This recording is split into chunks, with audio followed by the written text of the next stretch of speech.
What's wrong? Peter, are you all right? Can you breathe? Peter, what are you doing here?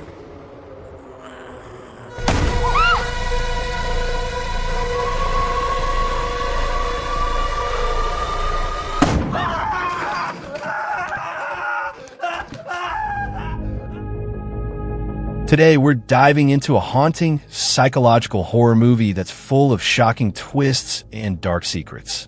This film will pull you into a world where grief, family, and the supernatural collide, leaving you on the edge of your seat. Stay with us as we uncover the terrifying layers of this story and stick around for the mind-blowing conclusion. Trust us, you won't want to miss this one. The film opens with the somber funeral of Ellen, the family's matriarch. The scene is quiet, heavy with the weight of grief. Annie, her daughter, stands at the podium giving a eulogy, but there's an eerie discomfort in her face. My mother was a very secretive and private woman. She had private rituals, private friends, private anxieties. It honestly feels like a betrayal just to be standing here talking about her. She speaks about Ellen as if trying to reconcile with a past she can't quite let go of. This sets the stage for the deeper emotional and psychological turmoil to come. Annie's hesitations and strained expressions during the eulogy suggest that the relationship between mother and daughter was far from simple. Annie is taken aback by the large number of mourners in attendance, which hints at her mother's secret of life. Annie's husband, Steve, stands beside her, trying to support her. Their son Peter and daughter Charlie are also present, both visibly awkward and detached. The way the camera lingers on Charlie's strange expressions and her unsettling mannerisms immediately signals that something is off. And if she ever was mistaken, well, that was your opinion, and you were wrong. She's the kind of child who doesn't fit neatly into normal social boundaries. After the funeral, the family returns home, where Annie, a miniature artist, is introduced. Her work is not just a creative outlet. It's a visual expression of her inner turmoil. She spends hours meticulously crafting dioramas, each one capturing intimate, personal moments of her life.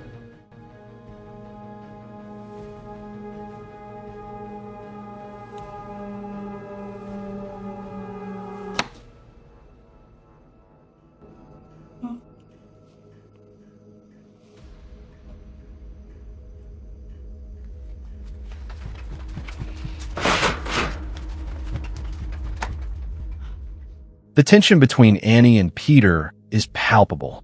Peter, a typical teenage boy, feels disconnected from his mother's emotional weight. He's distant and rebellious, often seeming to brush off her attempts to connect with him. No drinking? We're not even old enough to get drinks if we wanted to. Well, that's a crock. I'm just asking if you're drinking. Well, it just answered no. Meanwhile, Charlie, the younger daughter, continues to show signs of strange behavior. Her eccentricities go beyond simple awkwardness. There's something deeply unsettling about her.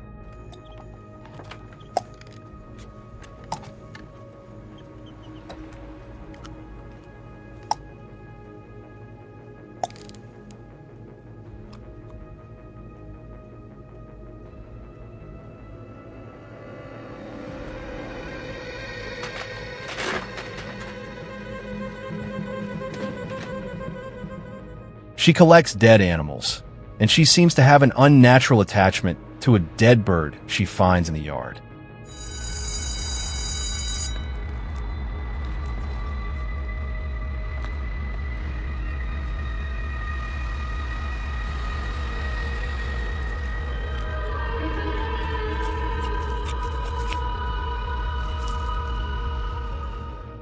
The more the camera focuses on her, the more the sense of unease grows, as though something dark is lurking just beneath the surface of her innocent facade.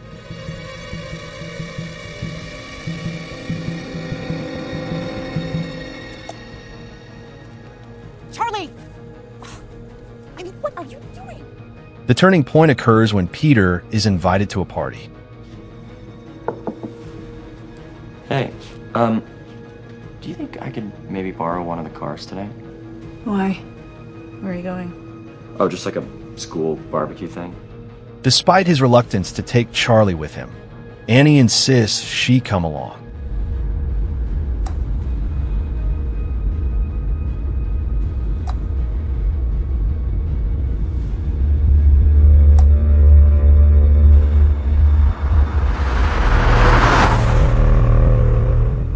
At the party, Peter leaves Charlie alone, and in an uncharacteristic moment, he suggests she eat some cake being passed around. Look, they're giving out chocolate cake.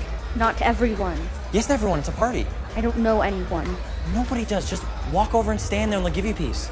But hurry up. They're gonna run out. Come on, Charlie. Charlie, unaware of the danger, eats the cake, which contains walnuts, triggering her severe nut allergy.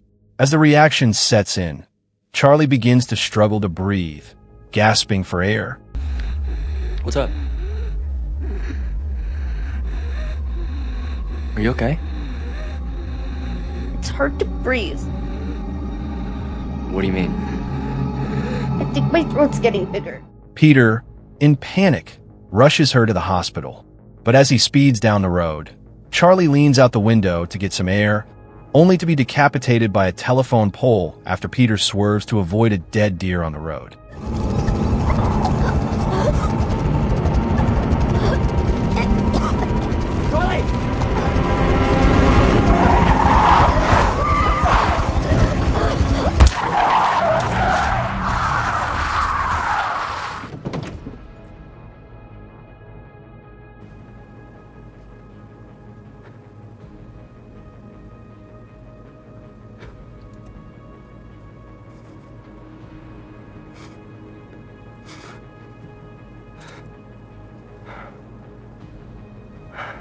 The shock of the accident leaves Peter paralyzed with horror as he drives home, leaving Charlie's headless body in the back seat.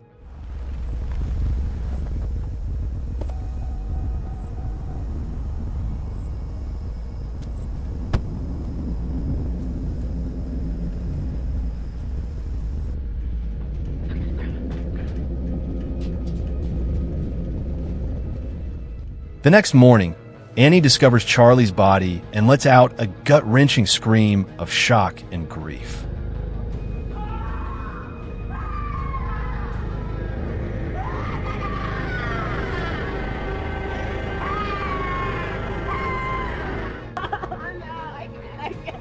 I just want to die. No. I just need to die.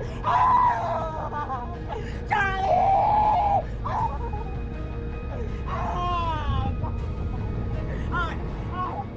The family's world unravels after Charlie's funeral.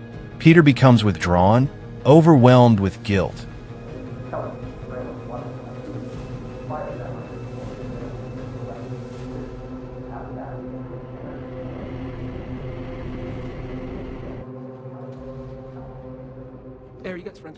And Annie's grief turns into a corrosive resentment toward him. She sees him as indirectly responsible for Charlie's death, and every interaction between them feels charged with bitterness and anger. Okay, so fine, then say what you want to say then. Peter. I don't want to say anything. I've tried saying Okay, so it. try again. Release yourself. Oh, release you mean? Yeah, fine, release me. Just say it. Just fucking say it. Don't you swear at me, you little shit! Don't you ever raise your voice at me! I am your mother! Do you understand? All I do is worry and slave and defend you, and all I get back is that fucking face on your face! So full of disdain and resentment and always so annoyed. Well, now your sister is dead!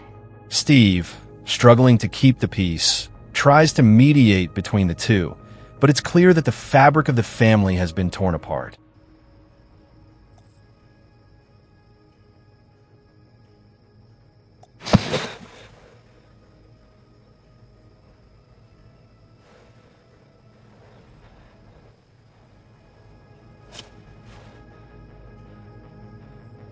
Annie, desperate for an outlet, attends a grief support group where she meets Joan, another woman who lost her child.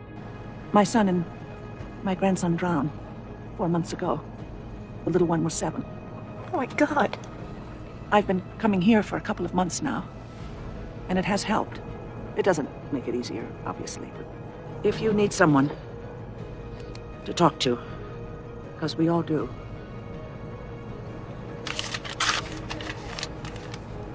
Joan, understanding Annie's pain, shares with her a way to communicate with the dead through a seance.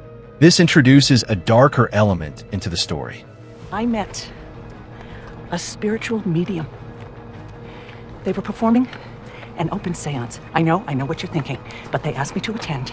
They were bringing skeptics in and scientists, so I went, fully skeptical. And what I experienced there, Annie, was truly... Open seance? They brought in the spirit of a man from the 19th century. Annie is desperate for closure, and Joan promises that she can reach Charlie's spirit, something that will offer Annie the peace she so desperately craves. Louis, if you're here... Hi, Louis. Hi, Louis. How did you do that? That night, Annie convinces Peter and Steve to witness the seance. I need you both to concentrate. On what? Think about Charlie, if you can. Oh, for fuck's Sweetheart, please. I tried this 20 minutes ago and it worked. I would What not be bringing you worked? down here if it didn't. Well, I just need to show you. Show what? Fuck! I'm a medium, okay? What begins as a desperate attempt to communicate with Charlie quickly spirals out of control. As the seance progresses, objects in the room begin to shake violently, and the air becomes thick with tension. You are scaring him! No, I am not! Peter, listen! Stop it! There is no need to be scared. This is your sister. Charlie? What's wrong? The energy in the room escalates, and then, as Annie falls into a trance, she begins to speak in Charlie's voice. Hello?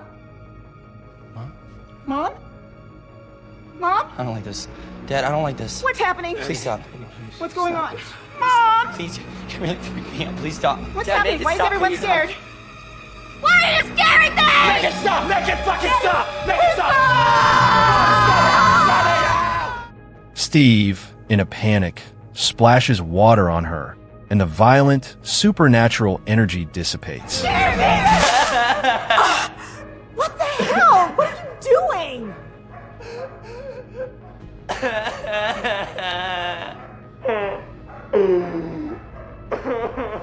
What happened? But the damage is done. Peter is now haunted by the terrifying force that seems to have taken root in the family. Because food lines, many for decades. This is where the federal government still has programs created for many people now in today's perhaps. Yes, Peter? I'm sorry, I have to go to bed. Annie's suspicions grow. She begins to believe that Charlie's spirit isn't just grieving, it's vengeful and demonic. Her fears are confirmed when she finds disturbing images in Charlie's sketchbook depicting violent, nightmarish scenes. Desperate, she throws the book into the fire, but in a shocking moment, her clothes catch fire as well.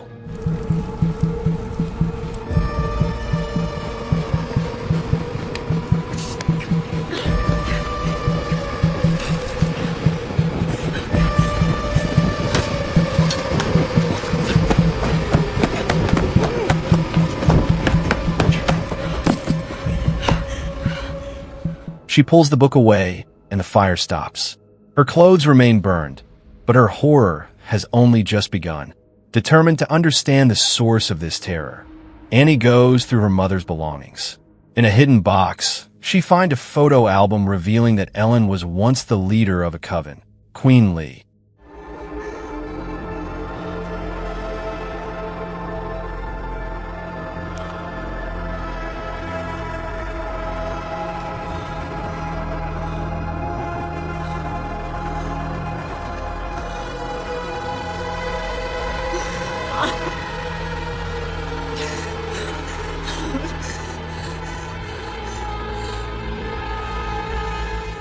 Joan was one of her devoted followers.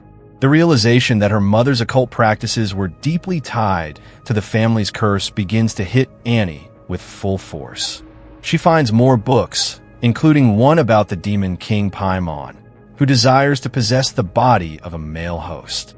The book promises immense wealth and power to those who summon him.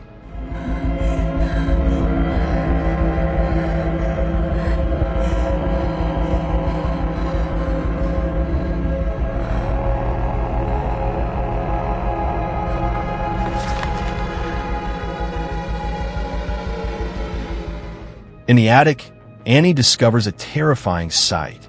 Her mother's decaying, headless body, surrounded by occult symbols drawn in blood.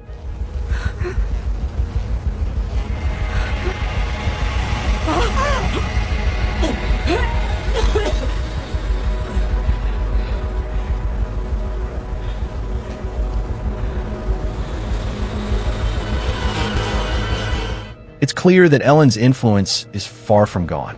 Joan reappears outside Peter's school, attempting to expel his spirit in a ritual to prepare him for Paimon. Daphne! The Paragon! Peter! Get out! Peter! In class, Peter is overtaken by an unseen force, slamming his head against his desk and breaking his nose in the process.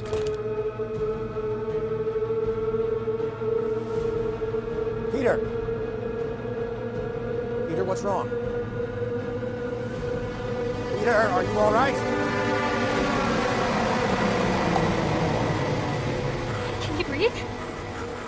Peter, what are you doing here?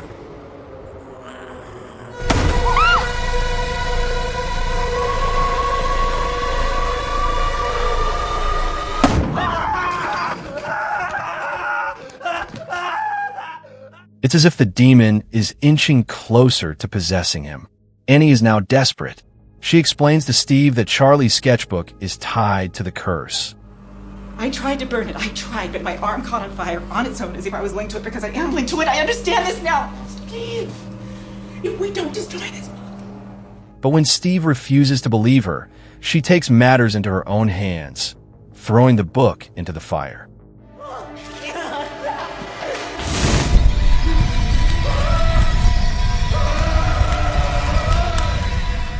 In a shocking moment, Steve bursts into flames, and Annie, horrified, watches as her husband burns to death. But her horror is short-lived as she slowly becomes possessed by the same dark force that now controls Peter. The coven, having gathered around the house, prepares for the final ritual. Peter awakens in the dead of night and stumbles upon Steve's charred body.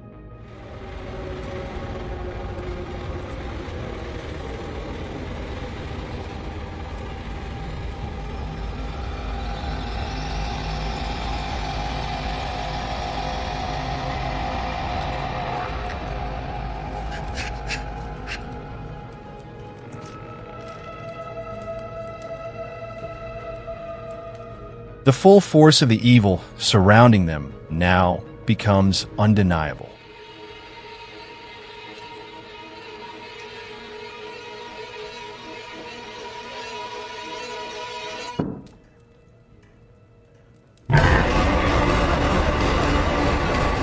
A possessed Annie chases Peter through the house, and he flees to the attic. Stop! Mom, please stop! Mom, I'm sorry, okay? I'm sorry! Mommy, please, I'm begging you to stop! There, he finds the headless corpse of his mother. In a haunting scene, Annie, still possessed, decapitates herself with a piano wire, leaving Peter in utter shock and terror.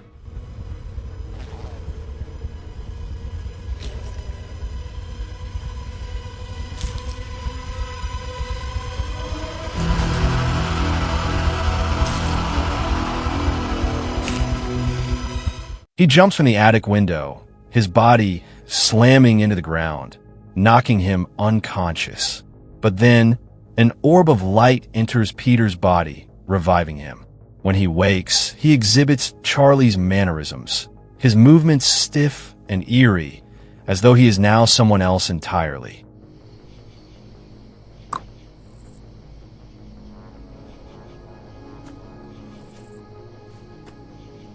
He follows Annie's headless corpse into the treehouse where Joan and the other members of the coven are waiting. The treehouse is filled with the decaying, headless corpses of Annie and Ellen, now in a twisted homage to Charlie. A mannequin stands at the center, crowned with Charlie's severed head. Joan removes the crown and places it on Peter's head, addressing him as Charlie. She proclaims that Charlie, now fully possessed by Paimon, is the new king. Charlie. You're all right now.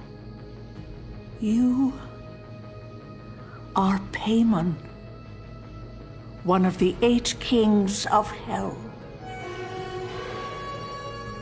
The coven hails Peter, now transformed into King Paimon, as the final, chilling shot of the film reveals Peter's silent acceptance of his new identity. Hail, Paimon! Hail, Haven! Hail, Haven! Hail! Alright, so Hereditary was a psychological horror film that dives deep into family trauma, grief, and some seriously messed up supernatural stuff. Big thanks for sticking with me until the very end of this video. I mean, Hereditary isn't exactly the feel-good family film, but hey, if you survive that roller coaster, you can survive anything, right? Now, if you enjoyed this recap, or you're just here for the chaos, do me a favor and hit that like button, subscribe to Recap Scope, and ring the bell. We've got the best films of all time broken down for you, the way they deserve to be seen. Drop your thoughts in the comments. Did you see the twist coming, or were you completely thrown off? And until next time, stay spooky, stay safe, and please, for the love of your sanity, check your family tree. You never know who might be lurking there.